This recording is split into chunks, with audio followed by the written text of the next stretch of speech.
and welcome to another episode of Talks with the Tax Cop. This is actually season 3, episode 1. So this is our first episode in 2024. That's how I'm keeping up with them seasons, y'all, because I got to keep up with the years that we started. So for those who do not know me, my name is Patrice L. Berry, EA. I am an enrolled agent. That's what that EA stands for. Essentially, I actually represent people or work with clients that have tax problems that have to go before the IRS and or the state comptroller. So that's what enrolled agents do. We are one of the 3 professions in the accounting profession that can actually go before the IRS and represent clients. The other 2 are CPAs, certified public accountants, and tax attorneys. So those are normally the people that go and represent people before the IRS and or your state comptroller when you have a tax problem that needs to be solved. So yeah, that's me. I am Patrice L. Berry, EA, aka the Tax Cop. I'm yours here. We're working on getting it every week, right? So it took us a little time. We had to do some different things. Tell me what you like about our new intro. We had to add a little bit of flavor and spice to it and everything nice. So let me know what you think. Definitely let me know what you think. Welcome to 2024. Today's podcast, I don't anticipate it being very long. I got to get back in the rhythm of recording podcasts. For those who are on our mailing list, your weekly email comes to your mailbox. It's a video email of yours truly, right? Comes to your mailbox every Wednesday morning at 8:30. We break things down. We talk about what's going on in our firm. So if you are interested in learning tips and tricks and learning how things are maneuvering in our particular firm or want to work with us or just get a taste of, let us know so that we can actually add you to our email list and get information out to you. So Talks with the Tax Cop is a podcast where we break things down from a tax perspective, right? And truly the purpose of this podcast is for me to be able to bring on entrepreneurs that I know so that they can share their stories. In reality, it really is, I want you to talk with me. Tell me what your journey is. Tell me what your origin story is, because I think a lot of us need the encouragement to keep moving forward, especially when we hit our rough spots. And I would like to show that we have a lot more in common than we have in differences. Like our journeys may be different, but we all go through the different phases. And you may be further along or just getting started. And I feel like I can create a safe space for people to share their stories and encourage you along the way to keep pushing forward. And plus, I like doing the podcast. Really, I like sharing information. I like breaking things down. I like getting to be able to be myself. What y'all see is what people get when they come in and they do one-on-one consults with me. It's an opportunity for you to get to know me and get to know what's happening within my firm, Total Tax Experience.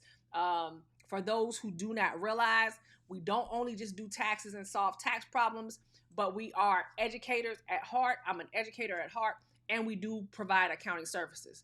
Not for everybody, because we're not here for everybody, right? But we do offer those services as well, all right? So that's who I am. As y'all can see, it's all kind. We got new music and new introductions, and now my hair is down. Now let's stop. Let's stop and pause, okay? Look, y'all. So I had my asymmetrical wannabe salt and pepper bob, and I wore that for months because I'm lazy. I don't like having to deal with and try to figure out what to do with this long hair. Even though I'll be wanting my Rapunzel vibes when I want my Rapunzel vibes. But look at these beautiful, beautiful, beautiful, bouncy, buoyant curls. Look at them, both sides, y'all. Bouncy curls that from that hairstyle, right? So it's like a 2 and 45 hairstyle. And so, yeah, my daughter told me I look like one of the characters from The Grinch That Stole Christmas, the way my hair is like this. I'm going to take that because that's a bomb movie. So that's what we doing. For those who jump on YouTube, jump on Instagram if they make this look at my hair. Look at that bounciness. Yes. Okay. So, who knows what my hair is going to look like? How it's gonna show up? What's gonna do? Who is gonna do? How I'm gonna do it? Right now is long. I normally do not wear it long in the wintertime, but right now it is. So that's what we're doing. All right. So let's jump in to our next segment. Y'all let me know what y'all really think about these intros.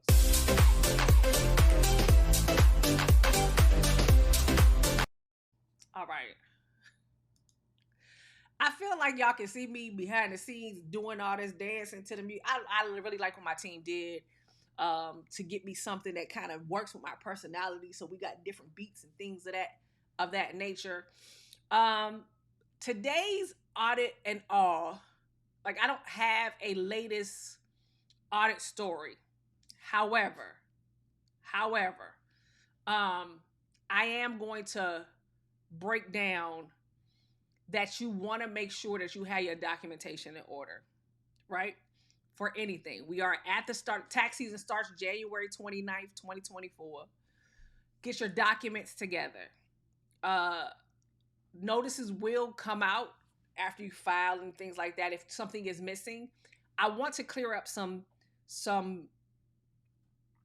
misconceptions that people need to be aware of. I really do. Because I get questions quite often. Like, why did I get this notice? How come this didn't happen? What if I do this or if I change this, is it going to get me audited? Those type of things. We will in the future go into cases, but I just want to hit on this really quickly.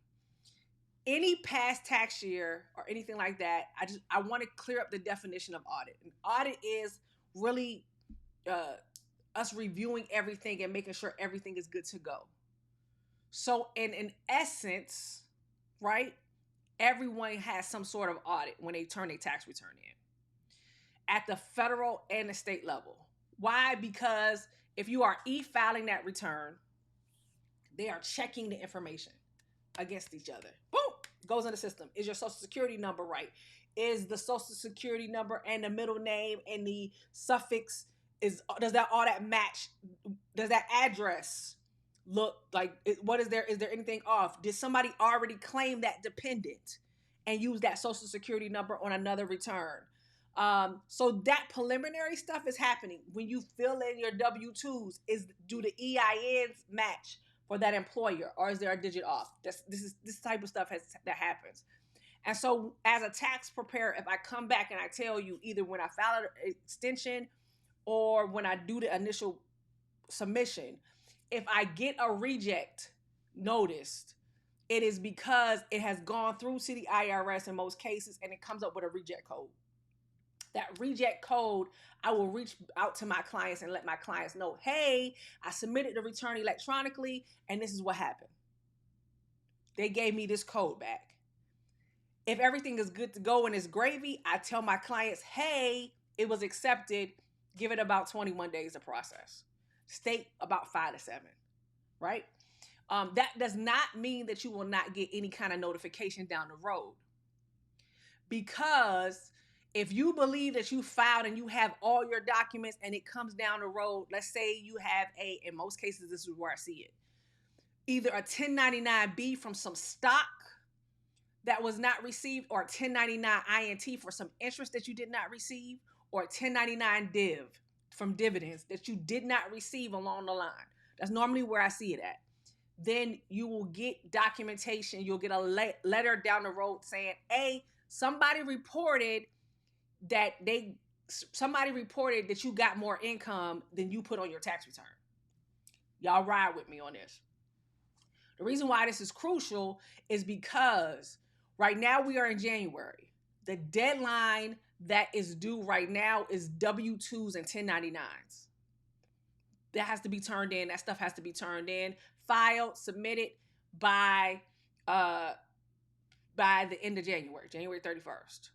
Normally 1099Bs, 1099 divs, you have some brokerages, depending on what you have, they might have issued out fourth quarter dividends already, so they might push those to you quicker. I have some from my own account that I did end up receiving like at the end of December, but the requirement for those to be submitted normally is the middle of February, right? So I say all that to say, yes, you want to be compliant. Yes, you want to get your tax returns filed. Yes, you want to be first in line because you was tired of filing an extension and everything like that. But I want you to know that just because you have all of that, you want to make sure you have the correct information recorded, right? You don't want an underreported letter. IRS will send you hey, you didn't report enough. We got that you got this. We don't see it on your tax return. So for those who don't like a lot of paper, that's me. Even though I got tons of paper on this desk, y'all can't see. My trash can coming from you line tomorrow. Okay. What you need to understand and what you need to remember is you want all your documentation. So do a comparison to your file from last year to your file for this year. A lot of times this is easier for the clients that work with me or a tax professional that uses an organizer of some sort because we can kind of check and balance. Hey, last year you gave me this statement. What happened to this statement? Hey, did you get something for this? Go back and look for that. Hey, last year you told me that you banked with this person and you had interest that was over $10. Did you also get a statement from them? Right? So remember those things. I see it the biggest documents I see it on are the stocks, right? Capital gains and losses. That's a 1099B, a 1099 div, that's dividend, a 1099 interest. Okay. And then for those of y'all that's out in the streets gambling, y'all have heard me say this, right? For those of y'all who out in the streets gambling, them W2Gs, make sure you have those. Like we did a whole entire podcast about gambling, right? Go back and listen to it. Go back and watch it. For them W2Gs, that makes a difference too. Because sometimes you're not reporting everything that you're supposed to, and the IRS got every single transaction that the casino gave them or the lottery people gave them that you did. So you need to be keeping your own log. Just like for those of y'all that are buying stocks and they encourage you to log so you can see your trends, do the same thing when it comes to your gambling so that you have your documentation. Okay? So that's what I have for this year's audit and all. The last thing I want to tell you is an extension is not a bad thing. I'm going to say it again. It's not a bad thing. An extension gives you more time to file but not pay. Y'all got it? I know that sounds crazy the way I said it. So let me say it a little bit differently. If you know that you owe or you have an idea that you're going to owe at least $1,000 or more, when you go to file the extension, go ahead and make a payment of whatever sort. I have a client that actually said somebody told her to at least pay $25, right? Depending on what you think it's going to be, pay something. Pay something. Now, you will end up with, if you owe, you will end up with interest and penalties, right, for failure to pay. But what an extension does is it buys you 6 more months for us to file. And that is for those business clients that have a return that's due March 15th, right? Anybody who I don't currently do nonprofit returns, the same thing for nonprofit, like you can file an extension. And then for the individual returns where you need an extension. So the pass-through entities, partnerships, and S corporations are due March 15th. You file an extension. You have to file the tax return by September 15th to be in compliance and be current. If you owe some money, in most cases, pass-through entities do not pay tax at the federal level, but they may do it at the state level. Then what happens is you need to go ahead and stroke that check by the due date, or they're going to charge you interest and penalties, okay, for failure to pay, not failure to file, because if we do an extension, we kept you in compliance. We bought more time. Now, for 1040s, for C corporations, for 1041s, right? That's the state and stuff. Those returns are due April 15th, somewhere between April 15th and 17th, depending on the year, right? The same thing happens. File an extension. so that you can get more time to get the return together. Sometimes you are waiting on tax documents. Sometimes you need the K-1 from the pass-through entity or the partnership and they haven't gotten it to you. So don't just be pushing a tax return just to push a tax return, because later on they're going to report that information and then you're going to get an underreported letter for no reason. Extend it out till October. There's nothing wrong. Extend it out. And if you think you owe, go and send them some money. Now, the beauty behind it is this. If when you file the final return and you don't owe and you get a refund, guess what? They're going to give your money back. Now, they are not giving it back with interest at all. They borrowed your money. You did it to be like, this is a cushion. I don't know. It's like hedging your bet, right? But please understand that the best thing for you to do is go ahead and submit something. That's the same thing we're doing with estimated taxes, right? We're estimating what we think we're going to owe because we think we're going to owe $1,000 or more. And so therefore we're trying to get in front of it. Because as I've told y'all, there's only 3 ways that the IRS, it's a voluntary system. There's only 3 ways they get the money. Estimated taxes, balance due, withholdings. That's it. That's the only way they get your money. Okay? Got it? Estimated taxes, balance due, withholdings. That's the only way they get the money. All right, so that's what I have for audit and all this week. Hopefully we are not having a whole bunch of audits, but I'm telling you, we are in the season where there will be notices that come out. Even if it's just minor thing, a CP 2000, hey, you didn't say this, we recalculated the stuff, whatever. All of those are some sort of audit. It may be a correspondence audit, which is nothing wrong, right? They just want to make sure the stuff matches.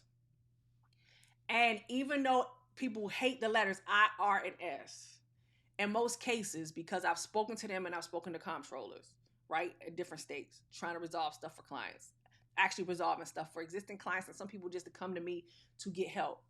They are people just like you, and they understand. And there are remedies that are available to get you in a better place so that you can kind of breathe and not feel like you know, all choked up. But if you owe or you have an obligation, you know what I'm saying? It's like when you use your credit card and you still got an outstanding balance. Let's do what we got to do to get that stuff straight. And let's bring our stuff current, right? That's bringing it current, meaning let's file 2023 and then clean up all our old stuff, right? And if you're not sure how far back you need to go to clean up your stuff, take the time to schedule a tax. You can schedule a tax relief meeting with me, or you can find someone who actually does back taxes and helps you resolve that type of situation. All right? So that's my little soapbox for this week's audit. Here we go. Hey! Right. So, balancing the beat. Balancing the beat. Normally, we're going to go through and we're going to talk about a topic. Sometimes I do it in audit and all, because sometimes it's a twofold and I merge the two. But this week, we're going to talk about a topic that I actually had some clients come to me recently about. And so I use the Bradford Tax Institute.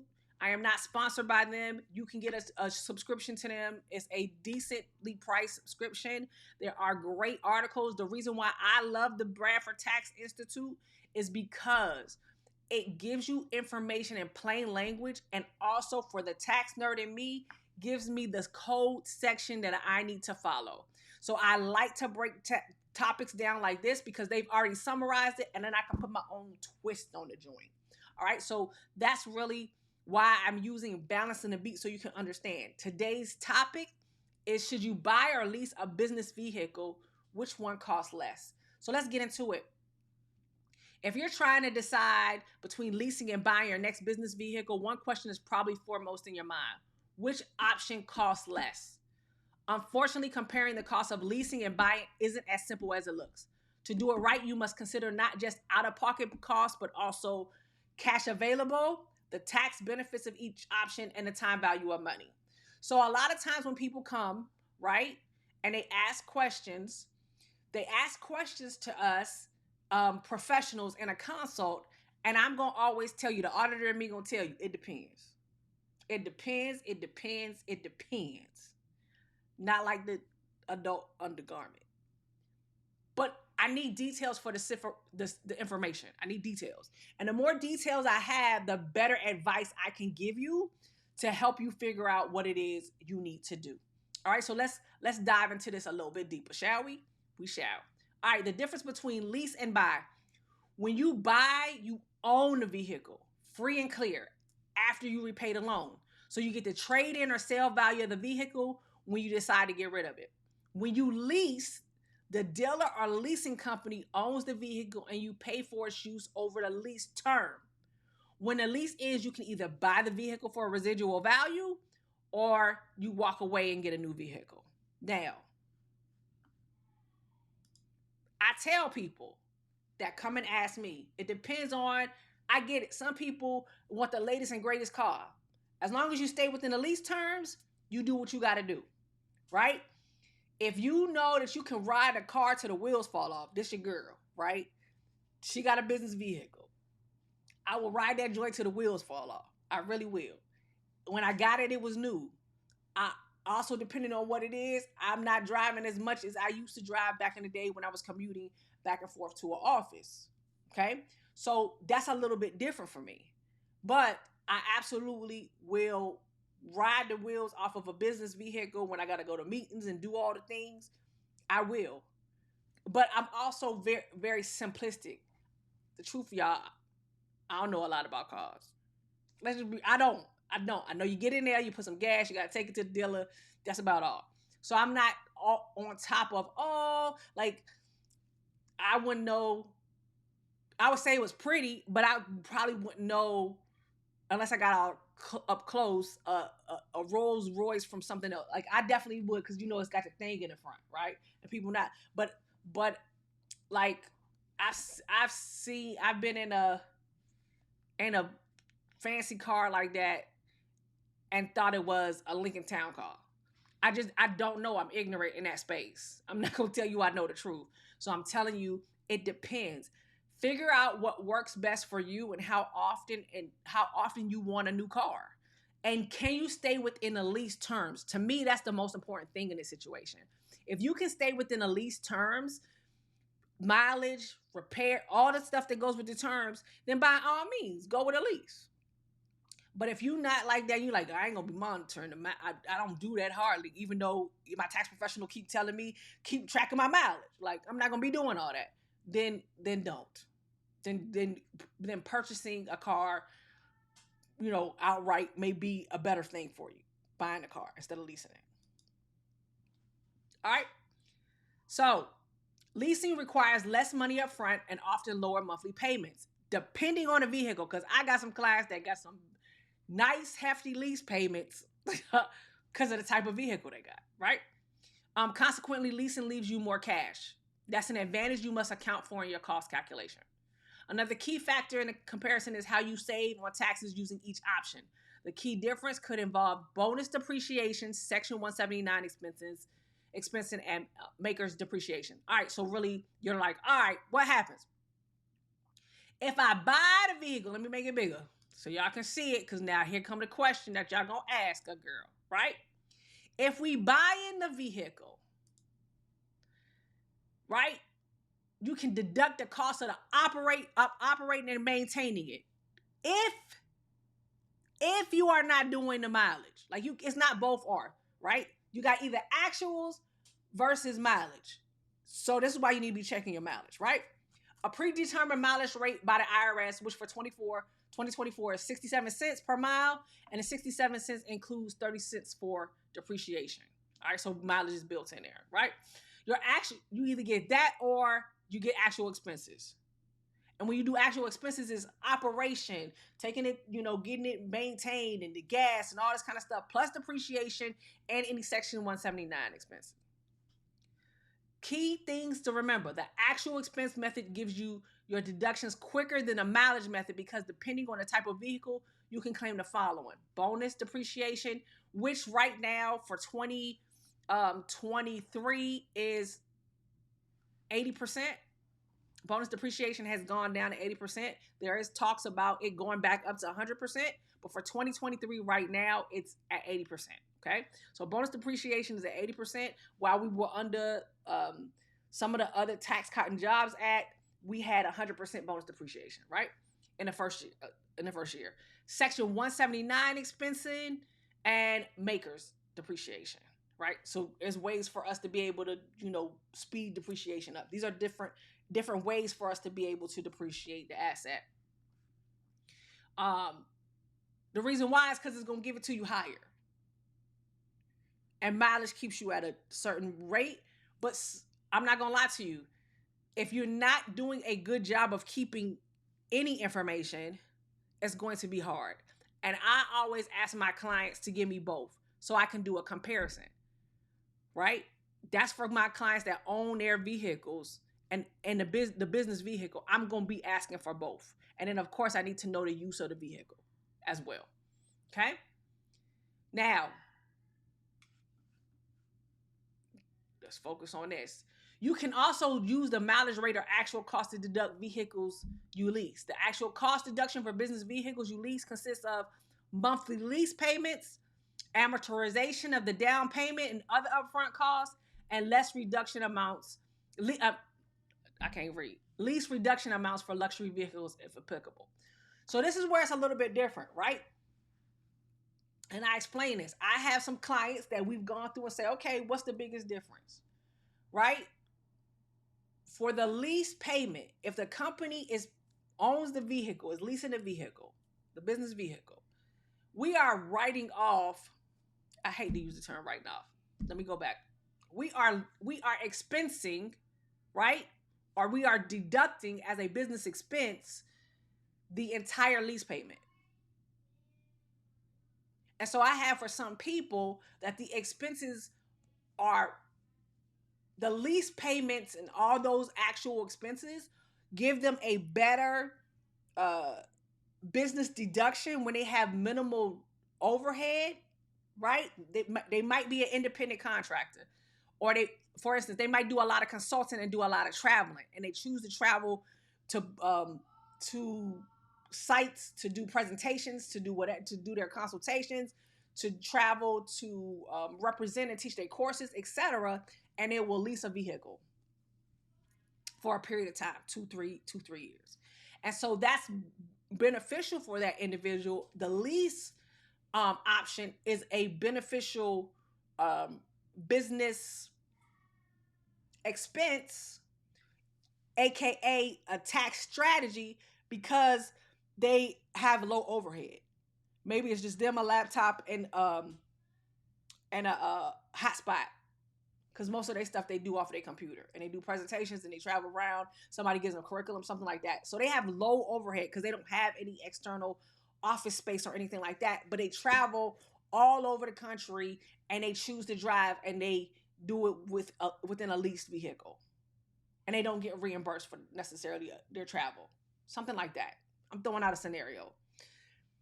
The leased vehicle is beneficial to them. But they also could do the same thing under a vehicle they purchased. It's all in all what they decide to do, which is best. But keeping the information and the documentation, because if anybody ever come and ask a question, we want to make sure we had the information for ourselves. All right? So, let's get into it. How can you absolutely know whether it's better to buy or lease? Easy. Just use the after-tax adjusted present value lease calculator. This is wonderful, right? Because as a Bradford Tax Institute subscriber, there's a calculator in there. Hey, it's a great resource. I need to get an affiliate link. I need to figure out if I can get an affiliate link. But it's different calculators that can be done. And for those clients that I have a relationship with, if we're doing tax planning, one of the things I would do is like, all right, let's run our scenarios and let's use the tools that I have available to me based off of their information. Okay. We'll give you the link later in the article.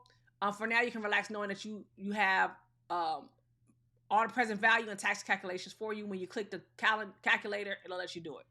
The after-tax Present value method takes the money you pay out and the money you collect and values that money in today's dollars so you can make a true comparison. Dollars versus dollars. Today's dollars versus today's dollars. And they give you the calculation, right? The formula. Let's say you are looking at a 4-year period of ownership for a new car and you're comparing buying versus leasing. You enter your numbers in a template and a calculator crunches the numbers. The results below look a little scary, but remember, you are not doing the math. The calculator is doing the math because it's already programmed. Here's what the calculator is going to show you. If you buy, cash paid at purchase, the total monthly payments to buy, the present value of tax savings from interest, present value of tax savings from depreciation, the present value of expected cash from sale of the vehicle when you go to sell it, and the present value of the tax benefit is sold at a loss. What's going to happen? It's going to tell you, it's going to compare that, the buy versus the lease, right? Key point, you enter the numbers such as the cost of the vehicle, the down payment, lease payments, and the calculator generates all the information based on using the formulas, adding a subtraction. What do I tell everybody?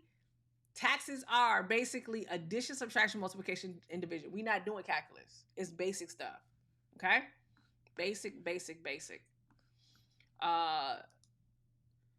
You enter the numbers. The calculator crunches the numbers. You see the result is after tax result in today's dollars. So in this case, they gave an example. Because this saves you in today's dollars, you should, and it tell you buy or lease, buy. And why? Because you're going to save $8,878 versus leasing. It does the comparison. It's not all about money. When you use the calculator to get the cost difference between buying and leasing, although cost is important, keep in mind that there are other factors you need to consider deciding between the two. How often you want a new vehicle, I already told you that, right? See, this is, I tell my peoples no lies. These are the conversations I have when I do consults, y'all. How often you want a new vehicle? If leasing give you the opportunity to do it so you ain't got to trade out and this, that, and the other and feel like you lost and trade in rate, then get you one. Because you know your lease period going to end, but you got to pay attention to your lease rules. How much you trust the dealer or the leaseor. Leasing is a more complex transaction that requires closer contact with and more dependence on the dealer or other lessor. Hopefully you got a good relationship with whoever you buy cars from. How much you drive. Didn't I say this? Lease vehicles are subject to mileage. Now, if you in your local area, and let's say you going from, I live in Southern Maryland. So let's say you going from Southern Maryland to Baltimore, and that's where you do most of your stuff as an independent contractor, your consultations or something like that, then that's a little bit different than the example I gave you about driving all over the country. Driving all over the country, depending on how far you got to drive, you got to figure out, make sure that you stay within your mileage terms of that lease. Okay? The stability of your personal life. If you know for certain that this right here going to help you stay in your budget, and it's going to be what it's going to be, and you don't want a whole bunch of, you know what I'm saying, repairs are built into that lease agreement and stuff like that, then it might be better to lease than to do a purchase. You never know. As to say, you may be much better off not being hemmed in by a lease if you're not sure what your family or business situation will be in a couple years. So it's telling you the opposite. If you're not going to be able to float this business and it's not going to be able, then you might not want to be locked into a lease for a business vehicle. But if you know where it's going to go, hey, a lease might be what it is. Because leasing costs are generally lower, you can lease a vehicle that you couldn't afford. But I said this. I said it's a lot of people that get very, very nice vehicles, what they really want, and they do it within a lease because they like those vehicles. They know that in 3 years they're going to get an upgrade and they can stick with until the lease terms. If that's what you can do, baby, and you feel like it's going to benefit you and you ain't worried about the cost and all this kind of stuff, and there's some tax implications to it, by all means, I get it. No judgment. I totally get it. All right. Excuse me. So our biggest takeaways when deciding whether to buy or lease, Consider those key points for understanding. Upfront and ongoing costs. Leasing often requires less money upfront and lower monthly payments. Buying, though, it may be costlier upfront. You actually own it, and when you resell it, depending on how well you take the vehicle, you might come out with a gain that I ain't gonna lie. We ain't talking about it here. That gain could be taxed depending on what it is, right? Depending on how you're reselling it. But you may be able to do what a lot of us do. We take our vehicle, it's been decent to us, we need a new vehicle, we use it for our trade-in value to get into a different type of vehicle. Almost like when you upgrade, from apartment to house to a bigger house, etc. All those things to consider. Both options offer tax advantages. Buying allows quicker deduction because of bonus depreciation and possible Section 179 deductions. That is if you take actual expenses. That's not automatic. It's if you take actual versus mileage. Okay? And you should keep track of both so you actually can compare the two to see which one is going to be most advantageous to you. If you want to know the difference between leasing and buying, Bradford Tax Institute has a calculator that's available. If you like, I don't want to make the subscription, but I would love to do a consult because I've been thinking about this thing and this thing been bothering me. Hit your girl up. The opportunity is there. Our calendar will, you reach out to my client coordinator, etc., and we can schedule a consult and talk about what you need. Personal and business needs. Your decision should factor in how often you prefer a new vehicle, your driving patterns, and the stability of your personal or business life. Leasing may demand closer ties with dealers or other lessors and can impose mileage limits. So we're just hitting it home. Know why you really need to do or why you're choosing to do whatever it is you're choosing to do. Be well informed about why it is. And remember, it depends on your situation. Like there's no one size fits all. So definitely when people ask me the question, which is why I'm glad the article ended up in this month's newsletter, because I just had a conversation with some clients right before the holiday that was the question. Should we buy or should we lease? And my response is it depends. It depends on so many different factors, so many things that you're trying to figure out.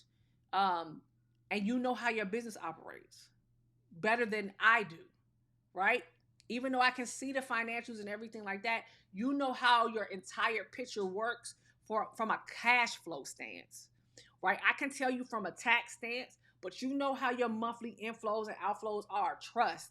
I get it. Certain times, my inflows and outflows, you know what I'm saying? They mesh. And then other times, I gotta wait. It's just it's the ebbs and flows of being a business owner. And so all of that should be considered, just like we've discussed. And I love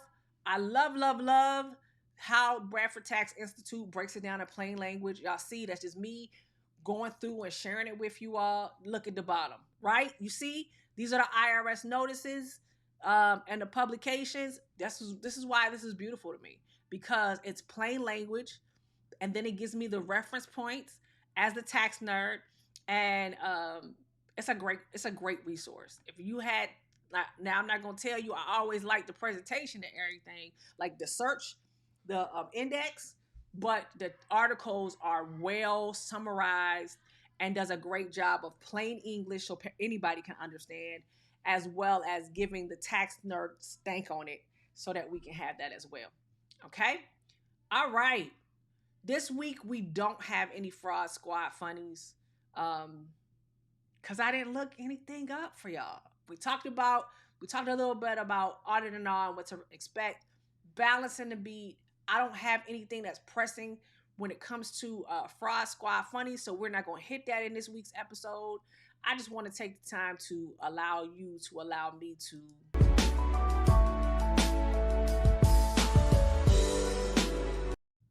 love on you. All right, so first of all, thank you for taking the time out to listen to this week's podcast. I got to get back into the rhythm of it. Let me know what topics you want to hear about. If there's anybody that you're like, that like this interview you did, or somebody from this industry, I would love to hear them talk. Let me know. I actually have the life insurance provider that I work with, he is heading my way. We're going to do an interview and break down so you all can see how you hear sometimes on the internet how people are leveraging insurance. Well, it's built into the tax code, y'all. And so we'll be having an interview where we discuss that. I'm going to actually do some teaching about it before we ever bring him in. And then I'll bring him in. So if y'all have questions specifically, because like y'all don't get it, right? It'll be pre-recorded and then uploaded. If you have questions that you're interested to know when it comes to insurance, please let me know. And then if it gets the response that I think it's going to get, and if we need to do a live stream, I'm gonna try a couple of live streams this year. I'm gonna try it. Whoever comes on, comes on. I actually had thought about doing one last week, but we were still working on our sequencing and making sure that we had everything good to go for the podcast, our new overlays, our new music. If you want to know how we're recording the podcast, y'all, we use none other than Ecamm.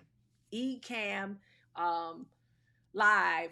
I'm on a Mac. Ecamm Live is a lifesaver for me. Like, really. It's helped me step my game up. It has helped me with production and feel like I have a better flow. Like, y'all can see your girl been practicing. So there's other tools that I'm adding on to everything. Like, I really am starting to get more comfortable moving from segment to segment, interviewing. At the end of the month, there'll be an interview between myself and Eric, right? And we'll find a topic. If there's a topic y'all specifically want us to talk about, let us know. Otherwise, I'm doing the research on things that he and I can bounce around and discuss as entrepreneurs, as a husband and wife couple that work together. Y'all in the background, like, everybody's home when I'm recording this, and I try not to record when everybody's home. So if you hear some extra noise in the background, no, you get my real life, because my 7-year-old, he think everything is hilarious and like he is watching Comic View or something like that, and he really not. He just making all the noise in the freaking background. So I just want y'all to know that I appreciate y'all, and this allows us to get our first podcast, season 3, out the way for you all on a topic that I felt was timely. Definitely, I felt that it was very timely because I had been asked this, and we are at Martin Luther King Jr. weekend, and I know in a couple of weeks in February it'll be President's Day, and there'll be a lot of car sales and things of that nature. And you were trying to figure out how to plan it as well as get all your tax stuff together. You might be like, yo, I've been wondering about this topic, but I've not known how to go about it or what resource I could use to figure out which one is better for me. Then this is timely. So I really, really was like, you know what? I think this would be great information to share, and wanted to share it with my audience so that you all would have an opportunity to figure out how you can work it, what to do when it comes to business vehicles. Now, for y'all that done got businesses, this not for you. I'm sorry, it's not. Don't be trying to get over. Don't try to convert. Don't be like, yeah, I ain't made no. Let me go and get an LLC real quick so I can write my call. Like, don't do all that. Don't do it. Don't be scamming and hamming out here. Don't be doing it. It's not cute, and nobody want to help clean that stuff up. Even though I had the ability to help with problems, don't be creating self-induced problems for no freaking reason. That ain't smart. So that's all I have for this week's episode. I don't want to sound like I'm rambling for no reason. I just wanted to give you something really quick and concise and let you know that we're here. We're back. Season 3. Woo woo. And even though we're 3 weeks in, 3 weeks in, we will be getting stuff to you all, topics, life insurance. We're going to talk about how it's in the tax code, like I said. At the end of the month, you'll get that conversation between me and yours truly, right? Me and EB, like, we probably need our own like intro for just when we do that. Let me go talk to my squad and be like, when it become those weeks, it's just EB free for all. And we just start talking, and I throw him topics that I've been reading for the month and see how he react. I think I like that better. Like, hey, so y'all can actually hear how we interact as husband and wife, definitely not in the same space, right? Um, and how we make it work, and our vantage point when it comes to business life, parenting, all of it. So definitely, it'll still be a talk with the tax cop. It may end up being one of your favorite talks with the tax cop if you tune in on a regular basis. We like to hear from you. If you're watching on YouTube, please subscribe. Give us a thumbs up. If we need feedback, hey, I like this, I don't like this. Can you do this? I want to hear about this topic. Let us know, because we really want to provide you with content that you can absorb and you want to absorb, right? I'm throwing stuff out there based off of the um, numerous consults I do on a regular basis and wanting to share those topics moving forward with you all. Love, love, love on your tax professional this year, even if that tax professional is you, right? So if you're using software such as TurboTax, Tax Slayer, Tax Act, whatever's out there, the free e-file, love on yourself as you get it. Give yourself time and space. Make sure you have enough peace of mind, because it can get overwhelming. Make sure you got all your tax documentation. Make sure you're comparing it to the previous year.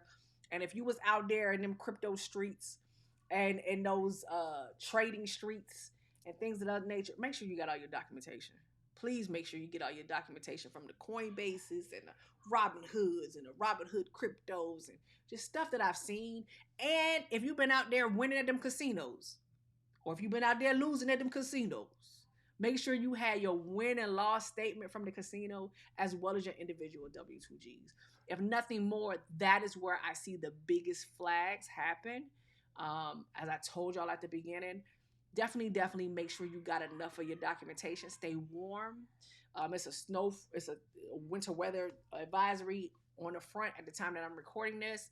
Snow is coming down. Stay warm. Get your fuzzy socks on. Love on your people. And until next week, peace.